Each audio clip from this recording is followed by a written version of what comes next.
Greetings learner, welcome back to your channel English Vibe। Last video में हम लोगों ने टेंस के बारे में पढ़ा था, ठीक है, और साथ में टेंस को ना टाइम के बेस पे हम लोगों ने डिवाइड किया था। तो वहां पे टेंस के 3 टाइप हुए थे, लेकिन वो एंशिएंट ग्रामर के अकॉर्डिंग था। मॉडर्न ग्रामर में टेंस को केवल 2 ही पार्ट में बांटा जाता है, तो वो तो टाइम के बेस पे था।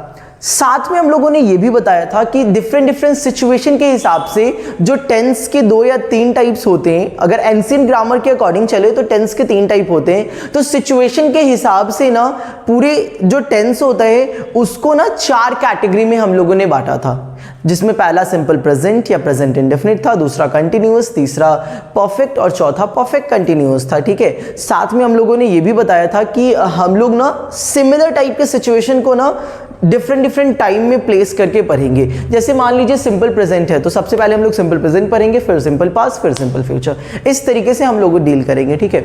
तो उस पार्ट का आज हमारा फर्स्ट वीडियो है। लास्ट के इंट्रोडक्शन के बाद ये हमारा फर्स्ट प्रॉपर वीडियो है जिसमें हम लोग सिंपल प्रेजेंट, सिंपल पास्ट और सिंपल फ्यूचर डील करने वाले हैं, ठीक है।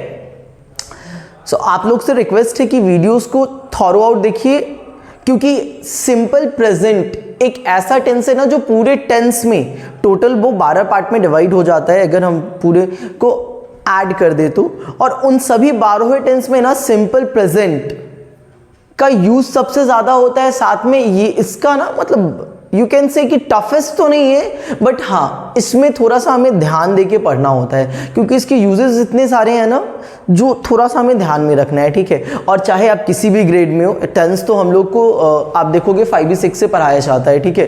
12 तो इवन 12th के बाद भी, क्योंकि टेंस केवल यूजेस के अकॉर्डिंग नहीं, वो टेंस ना थ्रू आउट द लाइफ हमें काम आने वाला है, क्योंकि हमें कहीं ना कहीं सेंटेंस बनाना ही होगा। तो सेंटेंस बनाने में टेंस का काम बहुत हो जाता है, ठीक है। तो हम लोग ना अभी हमारा फर्स्ट पार्ट है जिसमें हम केवल यूजेस पढ़ेंगे। एक चीज बहुत क्लियर बता दे रहे हैं कि जो हमारा टेंस है उसको ना 2 टाइप में कैटेगराइज किया जाता है, एक ट्रांसलेशन के बेस पे और दूसरा ग्रामर के बेस पे। हमारा अभी वाला जो वीडियो है वो केवल हम ग्रामर पोर्शन को डील कर रहे हैं, जहां पे केवल यूजेस वगैरह बताया जाएगा और किस सिचुएशन में कौन सा सेंटेंस यूज होता है ये बताया जाएगा। ट्रांसलेशन के लिए हम लोग इसके बाद बहुत जल्दी प्लानिंग करेंगे कोई दूसरे वीडियो में, तो ट्रांसलेशन को हम लोग उसमें डील करेंगे। बट इस वीडियो में केवल ग्रामर के अकॉर्डिंग जो यूज होता है, किस सेंटेंस में कौन सा सेंटेंस प्रॉपर यूज होगा, उसके अकॉर्डिंग हम लोग बात करेंगे। सो बने रहिए हमारे साथ और देखते रहिए सनोज सर की क्लास। खैर चलिए हम अपना स्टार्ट करते हैं। जो हमारा फर्स्ट है दैट इज सिंपल प्रेजेंट और प्रेजेंट इंडेफिनिट। सिंपल प्रेजेंट और प्रेजेंट इंडेफिनिट, अगर हम इसके डायरेक्ट स्ट्रक्चर की बात करें तो जो इसका स्ट्रक्चर होता है वो होता है सब्जेक्ट प्लस V1 और V5। जो हमारा स्ट्रक्चर होता है सिंपल प्रेजेंट का वो सब्जेक्ट प्लस V1 या V5 प्लस ऑब्जेक्ट, ठीक है। देखिए स्ट्रक्चर याद करना बहुत जरूरी है, स्ट्रक्चर एकदम दिमाग में बैठा लीजिए, ठीक है। और इसको याद करने का बहुत सिंपल सा है, मैंने एक छोटा सा बनाया है, अगर आपको ध्यान में होगा मतलब दिमाग में रहेगा तो आप ट्राई कीजिएगा, क्योंकि स्ट्रक्चर बहुत जरूरी है याद करना, ठीक है। इसको आप याद कैसे कर सकते हो, जैसे एक डायलॉग है, डायलॉग इन द सेंस कि उसी टाइप का है कि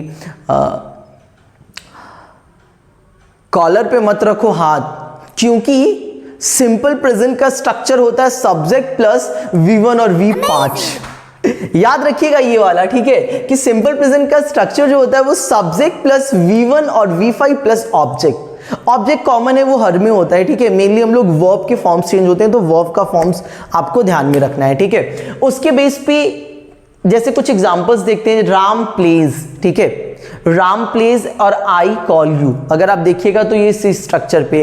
लेकिन एक क्वेश्चन जो आपके दिमाग में आ रहा होगा वो डेफिनेट है, वो आ रहा होगा कि सर ये V1 और V5 दोनों है, तो दोनों का यूज क्या होता है और कहां पे हम लोग यूज करते हैं और कैसे यूज करेंगे, ठीक है। तो इसके लिए ना हम थोड़ा सा यहां पे आते हैं, ठीक है। अब इसको यहीं पे 1 मिनट के लिए होल्ड करते हैं, हम लोग यहां पे आते हैं, एक छोटा सा कॉन्सेप्ट देखते हैं, ठीक है। एक चीज हमेशा याद रखिएगा, अगर किसी भी सेंटेंस में आई, वी, यू, दे और प्लूरल नंबर मतलब 2 जोड़े वाले हैं। हाँ, जोरे के नाम पे था आप लोग का। चलिए, प्लूरल मतलब 2, कोई भी 2 चीज या 2 से ज्यादा चीज, ठीक है। सिंगल नहीं, डबल, कपल।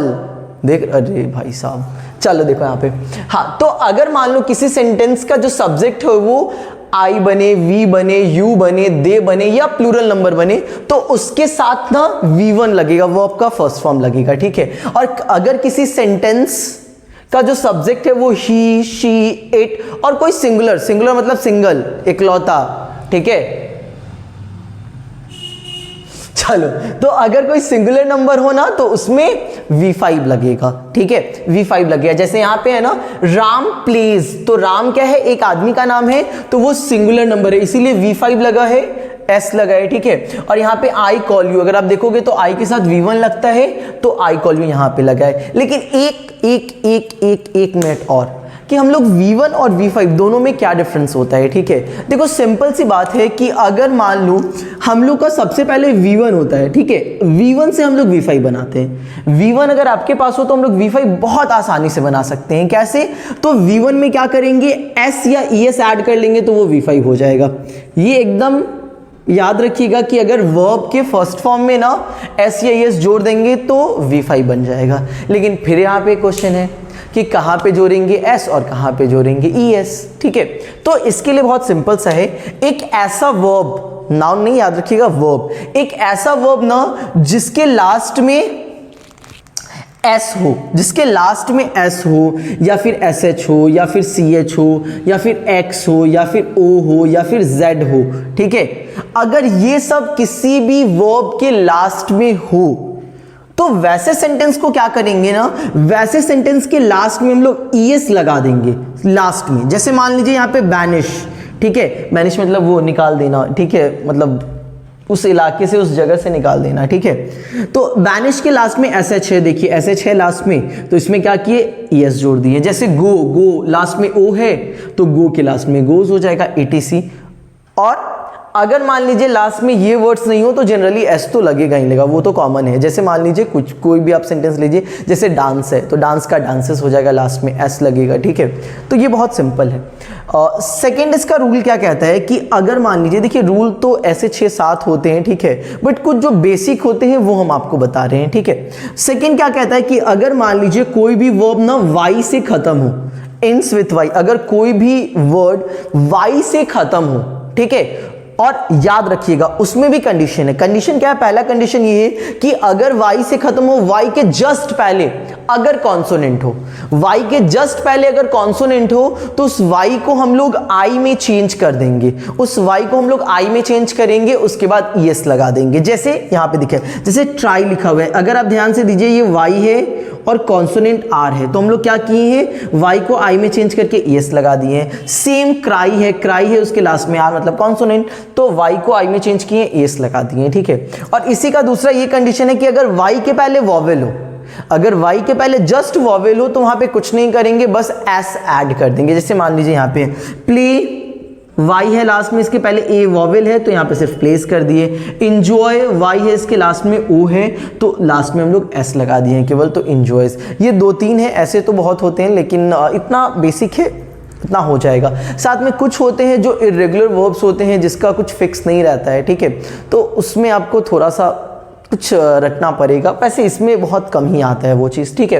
तो आई होप कि V1 से V5 कैसे बनाते हैं, ये छोटा सा कॉन्सेप्ट था, इसी में हमने डील कर दिया। और आपको अगर समझ में नहीं आया तो एक बार फिर से इसको देख लीजिएगा, वो आपको क्लियर हो जाएगा। खैर हम लोग यहाँ पे थे सिंपल प्रेजेंट पे, तो अगर सिंपल प्रेजेंट की बात करें तो सिंपल प्रेजेंट में हम लोग कहाँ पे V1 यूज करेंगे और कहाँ पे V5, ये आई होप कि आप लोग का क्लियर हो गया होगा, ठीक है। तो ये तो सिंपल सेंटेंस की बात हो गई। अगर वो निगेटिव सेंटेंस हो, अगर मान लीजिए सिंपल में हमें नेगेटिव सेंटेंस बनाना है तो उस केस में हमें क्या करना होगा, तो उस केस में ना हमें पहले सब्जेक्ट लिखना होगा, फिर डू डज, फिर नॉट, अगर नॉट नेगेटिव है तो नॉट होगा ही, not plus V1 plus object. याद रखिएगा अगर डू डज लग गया ना तो एनी हाउ सब वर्ब का फर्स्ट ही फॉर्म लगेगा, ठीक है। एक रूल ना एकदम दिमाग में आप बैठा लीजिए कि अगर कहीं पे डू, डज, डिड या फिर कोई मोडाल्स या फिर अगर टू लग गया तो इसके जस्ट बाद वर्ब का फर्स्ट फॉर्म, चाहे कुछ भी हो जाए, चाहे धरती पलट जाए, चाहे भूकंप आ जाए, चाहे आप जहां बैठे हो घर का पीछे से पंखा गिर जाए और जैसे ही पंखा गिरे वैसे ही मम्मी आपको आशीर्वाद देते देते आपको एकदम और उसका भी पता है, उसके भी क्या बोलेंगी मम्मी बोलेगी तुम मोबाइल चला, सारा गलती मोबाइल का ही है, मोबाइल चला रहे हो इसी वजह से पंखा गिर गया है। मतलब क्या ही कर सकते हैं भैया, हम लोग कुछ कर नहीं सकते हैं। कुछ ज़्यादा अगर बोल देंगे, अगर घर में बहुत ज़्यादा कुछ बोल दिए तो विवाद हो जाएगा। अब विवाद होगा तो मम्मी तो फिर ऐसा मम्मी विवाद करेगी कि ले कुछ किए धरे हैं नहीं और सब आके धो देंगे। कुछ किया ही नहीं जा सकता है, ठीक है। खैर चलिए देखिए यहाँ पे, हाँ तो मेनली क्या है ना कि जहाँ पे डू डज डिड, किसी भी सेंटेंस में अगर डू डज डिड आ गया, मोडाल्स आ गया, टू आ गया, तो इसके जस्ट बाद वर्ब का फर्स्ट ही फॉर्म होगा। जैसे यहाँ पे देखिए सब्जेक्ट प्लस ये था, एग्जांपल में देखिए सेम का अगर राम प्लेस का नेगेटिव होगा तो राम डज। अब एक और क्वेश्चन है कि कहाँ पे लगेगा डू और कहाँ पे लगेगा डज। ये बहुत सिंपल सा कॉन्सेप्ट है, ध्यान दीजिएगा। जहां जहां हम लोग V1 लगाते थे वहां डू लगाएंगे, जहां जहां V5 लगाते थे वहां डज लगाएंगे। बहुत क्लियर है, बहुत सिंपल है। जैसे राम के साथ हम लोग V5 लगाए थे, मतलब यहाँ पे हम लोग डज लगाएंगे, तो यहाँ पे हो गया Ram does not play, that's it. फिर अगर देखिए आई कॉल यू था तो इसका नेगेटिव, तो आई के साथ हम लोग यहाँ पे V1 लगाए थे, मतलब यहाँ पे डू लग जाए, तो I do not call you. बहुत सिंपल है, दैट्स इट, ठीक है। फिर अगर इंट्रोगेटिव क्वेश्चन में, इंट्रोगेटिव क्वेश्चन ऐसे तो होता है 4 टाइप का, पता नहीं आप लोगों को पता है या नहीं है, लेकिन आप लोग को जनरली 2 ही टाइप का समझो, एक यस नो, एक WH क्वेश्चन। तो यस नो क्वेश्चन में क्या है, कुछ नहीं करना है, इसका स्ट्रक्चर होता है डू डज पहले आ जाता है, फिर सब्जेक्ट। अगर सेंटेंस में नॉट है तो नॉट ऑप्शनल है, अगर नॉट है तो सब्जेक्ट के जस्ट बाद होगा, उसके बाद वर्ब का फर्स्ट फॉर्म, उसके बाद ऑब्जेक्ट, और उसके लास्ट में ये वाला साइन लगाना बिल्कुल भी मत भूलिएगा, ठीक है। वैसे हम लोग प्यार से इसको सॉल्ट बोलते हैं, और कभी कभी ये हसुआ का काम आता है। हसुआ समझते हो आप लोग? पता नहीं आप लोग समझते हो या नहीं समझते हो। जो लोग यहाँ के लोकल होंगे वो समझ में आता होगा हसुआ क्या होता है, बाकी वो मल्टीपर्पस होता है। अब समझ लो कि किस किस चीज़ में काम आता है। खैर चलो देखो यहाँ पे, तो डज राम नॉट प्ले, अगर नॉट होगा तो नॉट लगेगा, डज राम नॉट प्ले, और लास्ट में साइन ऑफ इंट्रोगेशन बिल्कुल जरूरी है। फिर हो जाएगा डू आई कॉल यू, जिसमें क्वेश्चन है डू आई कॉल यू, क्या मैं आपको कॉल करता हूं? तो आप बोलोगे हाँ या ना। देखिए यस नो क्वेश्चन नाम से ही क्लियर होता है कि इसका आंसर हाँ या ना में ही आएगा, ठीक है। अगर हम लोग WH क्वेश्चन की बात करें तो WH क्वेश्चन बड़ा सिंपल है, WH वर्ड आता है इसीलिए WH क्वेश्चन बोला जाता है। तो उसमें सबसे पहले WH वर्ड होगा, फिर डू डज, फिर सब्जेक्ट, अगर नॉट है तो नॉट यहीं पे होगा, फिर वर्ब का फर्स्ट फॉर्म, फिर ऑब्जेक्ट, और फिर साइन ऑफ इंट्रोगेशन, ठीक है, दैट इज हसुआ। अगर बोलते हैं why does Ram not play, तो सबसे पहले वाई आ जाएगा, फिर डज, फिर राम नॉट प्ले, तो ये हो जाएगा WH क्वेश्चन। राम क्यों नहीं खेलता है? When do I call you, when do, यहाँ पे देखिए डू लगा हुआ है, आई है तो इसलिए डू लगा हुआ है, तो when do I call you, मैं आपको कब कॉल करता हूँ, ठीक है। हमको तो भैया कोई कॉल नहीं करता है, आप लोग को करता होगा, वो भी दिन में नहीं। अरे दिन में तो पकड़ा ही जाएंगे, दिन में नहीं, बाकी आप लोग समझदार हो, ठीक है। आई होप ये वाला कॉन्सेप्ट आपको समझ में आएगा। हम बार बार बोल रहे हैं कि ये बहुत इंपॉर्टेंट कॉन्सेप्ट है, क्योंकि इससे ना सेंटेंस बहुत सारे आते हैं। हम लोग डे टू डे लाइफ में बहुत सेंटेंस यूज करते हैं और बहुत कॉमन मिस्टेक करते हैं, हम लोग बहुत कॉमन मिस्टेक करते हैं ये सारे सेंटेंस फॉर्म करने में, ठीक है। तो याद रखिएगा, इन सारे को फॉर्म करने में आप बिल्कुल गलती नहीं कीजिएगा। ये वाला नोट कर लीजिए, वैसे सब तो नोट कीजिए, जरूरी सब है, लेकिन ये वाला एकदम दिमाग में रखिएगा। अगर कहीं सेंटेंस में आ जाए तो फिर ये कॉन्सेप्ट साथ में। ज्यादातर बच्चे क्या करते हैं, WH वर्ड के बाद जस्ट बाद सब्जेक्ट लगा देते हैं, बट वो बिल्कुल नहीं कीजिएगा। WH के जस्ट बाद ना हेल्पिंग वर्ब ही आता है, यहाँ पे हेल्पिंग वर्ब डू या डज है तो यहाँ पे आएगा, ठीक है। एकदम दिमाग में बैठा ही लीजिए, और उम्मीद करते हैं कि नेक्स्ट टाइम से ऐसा गलती बिल्कुल भी नहीं होगा। इसको पढ़ने के बाद आप एक काम कीजिएगा, ठीक है, कि अपने घर पे कोई भी सिंपल प्रेजेंट टेंस का 10 सेंटेंस ले लीजिएगा, और 10 सेंटेंस को क्या कीजिएगा, पहले पॉजिटिव, फिर नेगेटिव, फिर यस नो, WH आप प्रैक्टिस कीजिएगा, और फिर चेक कीजिएगा कि वो सही हो रहा है या नहीं हो रहा है। क्योंकि कहते हैं ना, प्रैक्टिस मेक्स मैन परफेक्ट, ठीक है। अभ्यास ना जब तक आप नहीं करोगे तब तक नहीं होगा, क्योंकि कहते हैं ना, करत करत अभ्यास जर्मन हो सुजाए रसरी आवत जात है, सर पर परत निशान। तो बस वही सी बात है, ठीक है, कि अगर आप अभ्यास करोगे ना, अभ्यास करने वाला आदमी कुछ भी कर सकता है, ठीक है। तो इसका या प्रैक्टिस करोगे तो वो बहुत आसान है, हो जाएगा, ठीक है। अब हम लोग आगे बढ़ते हैं यूजेस की तरफ। फर्स्ट यूजेस के बारे में बात करते हैं, जो कि पहला यूज हमारा क्या कहता है कि अगर कोई सेंटेंस जो रेगुलर और हैबिचुअल और रूटीन एक्शन को डिनोट करता है, वैसा सेंटेंस ना जो रेगुलर एक्शन को, हैबिचुअल एक्शन को या रूटीन एक्शन को डिनोट करता है, उसमें हम लोग लगाते हैं सिंपल प्रेजेंट लगाते हैं, ठीक है। जैसे हम कुछ एग्जाम्पल से देखते हैं। My father dash to office every morning, ठीक है। अगर आप ध्यान दीजिएगा ब्रैकेट में हमारा गो वर्ब है, तो मेरे पिताजी हैं वो हर एक सुबह ऑफिस जाते हैं। हर एक सुबह ऑफिस जाते हैं विच मीन्स कि रेगुलर जा रहे हैं, वो हर एक सुबह जाते हैं मतलब रेगुलर एक्शन, रेगुलर जा रहे हैं और रेगुलर एक्शन होगा तो रेगुलर एक्शन यूज है सिंपल प्रेजेंट का। तो यहाँ पे कौन सा फॉर्म आएगा, यहाँ पे आएगा सिंपल प्रेजेंट का। सिंपल प्रेजेंट मतलब सब्जेक्ट प्लस V1 या V5। अगर सब्जेक्ट देखोगे तो माई फादर है, माई फादर है तो माई फादर एक को होता है, ठीक है, माई फादर्स नहीं है, ठीक है, ये फादर है तो पापा एक ही होते हैं, एक मतलब सिंगुलर, ठीक है। हाँ पापा एक को होते हैं, वो अलग बात है कि एक सर्टेन एज हो जाने के बाद एक पापा रहते हैं और एक पापा जी हो जाते हैं, ठीक है। वैसे पापा एक ही रहते हैं, हाँ ठीक है।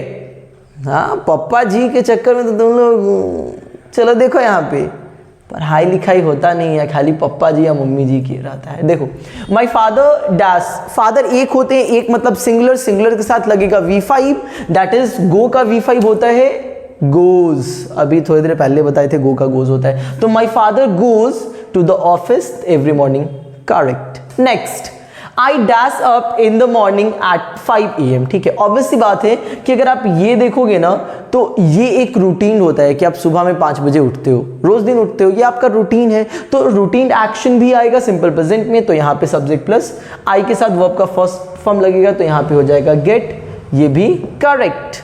नेक्स्ट, सी ऑलवेज डैश लेट, ठीक है। वो हमेशा लेट से आती है, हमेशा लेट से आती है मतलब क्या है, वो उसका आदत बन चुका है, वो उसका हैबिट है, तो ये हो गया हैबिचुअल एक्शन। यहाँ पे सी लगा हुआ है, सी के साथ V5 होगा, मतलब ये हो जाएगा कम्स लेट। कोई दिक्कत? बिल्कुल भी नहीं। आप पढ़ाएं और दिक्कत हो जाए, उफ। चलो देखो यहाँ पे तुम भी लोग सोच रहे हो क्या सर है, खुद का तारीफ खुद कर लेते हैं। हाँ कर लेते हैं, क्योंकि बुराई करने के लिए तो पूरा ज़माना है। चलो देखो यहाँ पे हमारा सेकेंड यूज क्या कहता है, सेकेंड यूज कहता है टू एक्सप्रेस यूनिवर्सल और जनरल ट्रूथ और प्रिंसिपल। अगर कभी यूनिवर्सल ट्रूथ की बात हो या फिर कोई जनरल ट्रूथ की बात हो या फिर कोई प्रिंसिपल की बात हो, तो वो भी सेंटेंस ना हम लोग के सिंपल प्रेजेंट में ही आता है, ठीक है। जैसे मान लीजिए the sun dash from the east rise, ठीक है। तो द सन है, सूरज कहां से निकलता है, तो सूरज निकलता है ईस्ट से, ठीक है। तो ऑब्वियस सी बात है ये यूनिवर्सल ट्रूथ है, आप यहां जाओ कहीं भी चले जाओ सन ईस्ट से ही निकलेगा। तो यहाँ पे सन यूनिक होता है, एक होता है, तो इसके साथ V5 लगेगा, मतलब राइजेस हो जाएगा। वैसे पता है ये वाला एग्जाम्पल में हमको हमेशा एक बात याद आता है, ठीक है। एक बार हम ना क्लास ले रहे थे, ठीक है, 10th का क्लास था, उसमें एक बच्ची थी, ठीक है। हमने ये एग्जाम्पल दिया था, अब वो भोली थी या क्या थी पता नहीं, ठीक है। हम बोले थे द सन राइजेस, चूंकि यही बता रहे थे, तो the sun rises from the east. तो वो क्या कहती है, नहीं सर ये गलत है। हम कंफ्यूज्ड, सदमे में आ गए हम, ठीक है, डिस्परेशन में जाने ही वाले थे हम, कह दी कि गलत है। अब हम देख रहे हैं कि क्या इसमें गलत है, कुछ गलत नहीं था। उसके बाद वो क्या कहती है पता है, वो कहती है क्या कि नहीं सर मेरा जो सूरज है ना वो ईस्ट से नहीं, मेरा सूरज तो घर से आता है। बताइए, ऐसे ऐसे विचित्र लोग हैं, ठीक है। भैया आपका सूरज कहीं से आता हो छोड़िए ना, हम वो सूरज की बात कर रहे हैं जो हम लोग को रोशनी देता है, और वो किसी दूसरे सूरज की दुनिया में डूबी हुई थी। क्या करोगे विचित्र लोग। खैर चलिए आगे देखते हैं। Water dash at 100 degree Celsius, ठीक है। अगर आप देखिएगा वाटर को अगर क्या कीजिएगा, बॉयल मतलब गर्म कीजिएगा ना, तो 100 डिग्री पे जाने के बाद ना वो बॉयल करने है। ये ऑब्वियस सी बात है, ये ना एकदम जनरल ट्रूथ है, ये एकदम जनरल या यूनिवर्सल आप कुछ भी मान लो, दोनों ट्रूथ है ये, ठीक है। तो इसमें भी हो जाएगा वाटर अनकाउंटेबल है, हमेशा याद रखिएगा अनकाउंटेबल नाउन हमेशा सिंगुलर कंसिडर किया जाता है, ठीक है। अब ये सिंगुलर होगा विच मीन्स इसके साथ V5 लगेगा, तो बॉयल का बॉइल्स हो जाएगा, ठीक है। Next, gravity dash objects towards each other. Obvious सी बात है कि जो ग्रेविटी होती है, ठीक है, वो हमें ना अपने तरफ खींचती है, ठीक है। और हम भी मतलब आप कह सकते हो चूंकि ग्रेविटी हो गया या फिर हम दोनों ना एक दूसरे को खींचते हैं अपने तरफ, ठीक है। अगर नहीं खींचेंगे तो हम लोग ऐसे खड़े भी नहीं रह पाएंगे, ठीक है। तो यहाँ पे ऑब्वियस सी बात है, ये भी एक टाइप का लॉ है, ये एक प्रिंसिपल है कि ग्रेविटी एक दूसरे को खींचती है, तभी कोई भी ऑब्जेक्ट स्थिर रह पाता है। अदरवाइज अगर कोई एक ही तरफ से खींचे तो वैसे ही आप पूरा दहा जाइएगा, ठीक है। तो यहाँ पे ये जनरल ट्रूथ है, तो ये हो जाएगा पुल, सॉरी ये पुल है, पुल का हो जाएगा पुल्स, ठीक है। Gravity pulls object towards each other, ठीक है। ये हमारा था यूनिवर्सल ट्रूथ या फिर जनरल ट्रूथ या प्रिंसिपल का। हम लोग नेक्स्ट यूज पे आते हैं, to express planned future action और प्रोग्राम, ठीक है। अगर मान लीजिए आपको ना एकदम कोई भी प्लानिंग एकदम कर चुके हैं आप, एकदम फिक्स आपका प्लानिंग है कि ऐसा करना है, ठीक है। अगर वो चीज कंफर्म है ना कि फ्यूचर में वो चीज होना है, पूरा प्लान है, प्री प्लान है कि एकदम कर ही देंगे, ठीक है, तो उस केस में ना उस सेंटेंस को हम लोग सिंपल प्रेजेंट में ही रखेंगे। जैसे she dash married next month, आप मान लीजिए, ठीक है, वैसे भी अभी शादी विवाह का समय आने वाला है, ठीक है। अरे बहुत शादी है इस बार, पता नहीं एक न्यूज़ में हम देखे थे ना, तो पता नहीं 35 लाख या कितना लाख बोल रहा था शादी होगा। हर साल इतना शादी होता है, कहाँ जाता है, कहाँ से इतने लोग आते हैं, छोड़ो देखो। हाँ, तो she dash married next month, अगर आप देखिएगा शादी विवाह, ऑब्वियस सी बात है कि शादी वगैरह का आप देखोगे तो एक लंबा प्रोसीजर के बाद एक डेट वगैरह निकलता है, वो फिक्स होता है, वो जो डेट निकलता है वो फिक्स, और उसी डेट पे। ऐसा नहीं है कि शादी अगर मान लीजिए किसी महीने के 26 तारीख को अगर हुआ तो ऐसा नहीं कि 26 से वो 27-28 चला जाएगा, वो फिक्स होता है, ठीक है। तो अगर मान लीजिए कि कोई फिक्स फ्यूचर में फिक्स है कि ऐसा होना ही होना है, कंफर्म है, श्योरिटी है, उसको हम लोग सिंपल प्रेजेंट में रखेंगे। तो यहाँ पे हो जाएगा शी के साथ लगता है V5, मतलब she gets married, she gets married, ठीक है। नेक्स्ट है the plane dash off 10 AM tomorrow, ठीक है।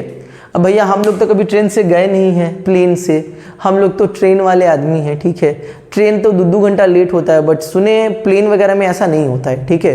वो एकदम टाइमली आता है, टाइमली आता है, टाइमली जाता है, अनटिल अनलेस बहुत कुछ एक्सट्रीम वेदर वगैरह का प्रॉब्लम नहीं हो, टेक्निकल प्रॉब्लम नहीं हो, जनरली टाइम पे आता है, ठीक है।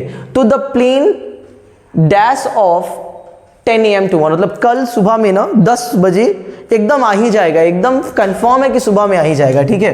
तो यहाँ पे कंफर्म मतलब फ्यूचर प्लान्ड एक्शन या प्रोग्राम है, मतलब क्या कि सिंपल प्रेजेंट में जाएगा, मतलब सब्जेक्ट प्लस, अरे सॉरी टेक्स्ट होगा, ठीक है। बहुत सिंपल है। नेक्स्ट यूज करते हैं टू एक्सप्रेस पोजीशन और ओनरशिप, ठीक है। अगर आप किसी भी चीज पे ओनरशिप दिखाना चाहते हो या पोजीशन, अधिकार दिखाना चाहते हो, उस सेंस में भी हम लोग सिंपल प्रेजेंट का यूज करेंगे। जैसे आई डैश अ कार, भैया मेरे पास एक कार है। बड़े लोग बड़ी बड़ी बातें, आप लोग हैं, हम लोग तो क्या ही है। चलो देखिए, आई डैश अ कार, ठीक है, मेरे पास एक कार है, तो ये कहीं ना कहीं ओनरशिप या पोजीशन दिखा रहे हैं, ठीक है। तो यहाँ पे हम लोग हैव का, चूंकि हैव एक वर्ब की तरह भी काम करते हैं, और हैव का ना वर्ब फर्स्ट हैव ही होता है, तो यहाँ पे आई हैव अ कार, ये हो जाएगा। This pen dash to me, ठीक है, ब्रैकेट में बिलोंग्स, ऑब्वियस सी बात है कि ये पेन है, पेन पे मेरा अधिकार, मतलब सिंपल प्रेजेंट बिलोंग का। दिस पेन एक के बारे में बात हो रही है, तो यहाँ पे ये V5 हो जाएगा, तो this pen belongs to me, That's it। चलो नेक्स्ट है न्यूज़पेपर हेडलाइंस एंड अनाउंसमेंट। अगर मान लीजिए किसी भी न्यूज़पेपर का हेडलाइन वगैरह हो या मैगजीन वगैरह का हेडलाइन हो, ठीक है, या फिर कोई अनाउंसमेंट वगैरह होता है, या फिर जो लाइव हम लोग कमेंट्री वगैरह देखते हैं, क्रिकेट वगैरह में देखोगे तो लाइव कमेंट्री वगैरह होता है, ठीक है। उन सारे चीज को ना हम सिंपल प्रेजेंट में ही एक्सप्रेस किया जाता है, ठीक है। तो यहाँ पे न्यूज़पेपर का हेडलाइन हो, अनाउंसमेंट हो या कमेंट्री वगैरह हो, ये सारा चीज सिंपल प्रेजेंट में ही होता है। जैसे द गवर्नमेंट डैश टैक्सेस, ठीक है, द गवर्नमेंट टैक्स टैक्स। अगर मान लो कि अब कहीं न्यूज़पेपर का हेडलाइन है, तो यहाँ पे क्या होगा, यहाँ पे ऑब्वियस सी बात है कि सिंपल प्रेजेंट में जाएगा, गवर्नमेंट यहाँ पे सिंगुलर कंसीडर किया गया है, तो यहाँ पे हो जाएगा इंक्रीजेस टैक्सेस, ठीक है। नेक्स्ट है कंपनी डैश ऑपरेशन, ठीक है। अब वो क्या करी, चीजों को एक्सपैंड कर रही है, ठीक है, हेडलाइन आता है, ठीक है, या फिर कोई अनाउंसमेंट होता है, तो यहाँ पे ये हो जाएगा, ये कंपनी सिंगुलर है, तो यहाँ पे V5 लगेगा, तो यहाँ पे हो जाएगा एक्सपैंड्स, ठीक है। ये इसके कुछ और भी यूजेस हैं, ठीक है। आई होप ये वाला यूज आपको क्लियर होगा। अब हम लोग बात करते हैं नेक्स्ट यूजेस की। नेक्स्ट यूज में है in conditional sentence with if till when clause which expresses future reference, ठीक है। ऐसा सेंटेंस जो कंडीशनल सेंटेंस हो, ठीक है, और उसमें ना इफ टिल व्हेन क्लॉज हो, और साथ में वो जो सेंटेंस हो वो फ्यूचर रेफरेंस देना चाहिए, ठीक है। तो उस सेंटेंस में जो इफ या टिल या व्हेन जिस क्लॉज में लगा रहेगा, उसमें हम लोग सिंपल प्रेजेंट यूज करते हैं, ठीक है। जैसे एग्जांपल देखते हैं, if it dash I shall take an umbrella bracket में है रेन। हम क्या बोले कि इफ का क्लॉज हो, इफ या हो या टेल हो या व्हेन हो, ये क्लॉज हो, उसमें सिंपल प्रेजेंट यूज करेंगे। फ्यूचर का रेफरेंस, ऑब्वियसली बात है ये फ्यूचर का रेफरेंस दिखा रहा है कि यदि बारिश होगी तो हम ना आई शैल टेक एन अम्ब्रेला, हम छाता ले लेंगे। फ्यूचर रेफरेंस है, फ्यूचर के बारे में दिखा रही है, ठीक है। और यहाँ पे इफ क्लॉज के साथ लगा हुआ है, तो यहाँ पे सिंपल सी बात है, इट के साथ V5 लगता है, तो इफ इट रेन्स, ठीक है। नेक्स्ट है आई शैल स्टे हियर टिल। अब देखो टिल इसके साथ लगा हुआ है, टिल यू डैश, और ब्रैकेट में है रिटर्न, ठीक है, ब्रैकेट में हमारा रिटर्न है, तो क्या हो जाएगा, टिल है, फ्यूचर का रेफरेंस है, कंडीशनल सेंटेंस है, टिल क्लॉज है, इसके साथ V1 या V5 लगेगा, सॉरी यू है तो V1 लगेगा, मतलब रिटर्न का रिटर्न ही हो जाएगा। इसमें एक और चीज ध्यान दीजिएगा कि कभी कभी जो क्वेश्चन पूछता है वो कैसे पूछता है कि यहाँ पे ना आपको क्या करेगा, यहाँ पे आपको 2 fill in the blanks दे देगा, ठीक है। जैसे मान लीजिए इफ इट रेन्स, अगर यहीं पे आ जाता है इसको हटा देता, I dash take an umbrella, और ऑप्शन में ना एक और दे देता ऑप्शन, इसमें टेक का ऑप्शन एक और दे देता, ठीक है। अब वहां पे क्या करना है, ध्यान दीजिएगा, इफ जिसके साथ इफ क्लॉज रहे, व्हेन लगा रहे या फिर टिल लगा रहे, उसी को हम लोग सिंपल प्रेजेंट में रखेंगे, और बाकी जो होगा वो सब्जेक्ट प्लस शैल या विल के स्ट्रक्चर पे जाएगा, ठीक है। उसके बाद वर्ब फर्स्ट, तो यहाँ पे रेन्स लग गया। अब इसको क्या करेंगे, इसको शैल या विल के स्ट्रक्चर पे डालेंगे, आगे का भी वैसे ही रहेगा। तो क्वेश्चन कंफ्यूज करने के लिए देता है, बट आप कंफ्यूज नहीं होइएगा, ठीक है। ये सिंपल फ्यूचर का होता है, वो हम लोग आगे वीडियो में बताएंगे, ठीक है। तो इस चीज को वो डील करता है, ठीक है। नेक्स्ट हमारा है with exclamatory sentence which start with here and there. ऐसा एक्सक्लेमेटरी सेंटेंस ना जो हेयर या देयर से स्टार्ट हो, ऐसा एक्सक्लेमेटरी सेंटेंस जो हेयर या देयर से स्टार्ट हो, उस केस में यूज होता है हमारा सिंपल प्रेजेंट टेंस। जैसे here dash the bus, obvious सी बात है इसमें ना सिंपल V5 ही लगेगा, ठीक है। तो हियर कम्स द बस, ठीक है। फिर है देयर डैश द कार, ठीक है, तो देयर गोज द कार, ठीक है। तो सिंपल प्रेजेंट टेंस का, इससे भी अगर आप देखोगे तो वैसा सेंटेंस जिसमें प्रोवर्ब वगैरह की बात हो, आइटम्स वगैरह रहते हैं, ठीक है, या फिर कोई कोटेशन वगैरह, जैसे बहुत बड़े जो ऑथर वगैरह हो गए, ठीक है, वो सब बताते हैं, कोटेशन में रहते हैं या प्रोवर्ब में रहते हैं, उस केस में भी सिंपल, ज्यादातर सेंटेंस में सिंपल प्रेजेंट ही यूज होता है। जैसे beauty lies in the eyes of beholder, खूबसूरती देखने वालों की आंखों में होती है, ठीक है। तो ऐसे बहुत सारे, तो ये सारे ना 6, 7, 8 यूज जो भी मैंने बताया है, ठीक है, ये सारे सिंपल प्रेजेंट के हैं। आई होप कि ये वीडियो ना थोड़ा सा बड़ा हो गया है, ठीक है, कोई बात नहीं है, बट इस वीडियो में ना थॉरो आउट मैंने सिंपल प्रेजेंट का कॉन्सेप्ट डील कर चुका है, और मैंने पहले ही बताया था कि सिंपल प्रेजेंट का थोड़ा सा बड़ा वीडियो होगा, ठीक है। तो एक काम करते हैं हम लोग, आज इस वीडियो को यहीं पे रहने देते हैं, ठीक है। हम लोग नेक्स्ट वीडियो में सिंपल पास्ट और सिंपल फ्यूचर दोनों डील करेंगे, क्योंकि वो बहुत ज़्यादा बड़ा नहीं है, इसमें थोड़ा सा टाइम लग रहा है, ठीक है। बाकी आगे के भी टेंस भी बहुत ज़्यादा बड़े नहीं है, वो 3-4 वीडियो में आ जाएंगे, बट आज के लिए इस वीडियो को हम लोग यहीं पे रोकते हैं, ठीक है। नेक्स्ट वीडियो में हम लोग सिंपल पास्ट और सिंपल फ्यूचर को डील करेंगे। तब तक आप देखते रहिए हमारा चैनल हिंग्लिश वाइब, और लाइक, कमेंट, सब्सक्राइब अपने फ्रेंड्स के साथ शेयर कीजिए, ताकि आपको भी मज़ा आए पढ़ने में और हमें भी। यही तो हमारे लिए एक मोटिवेशन का काम करता है। Thank you.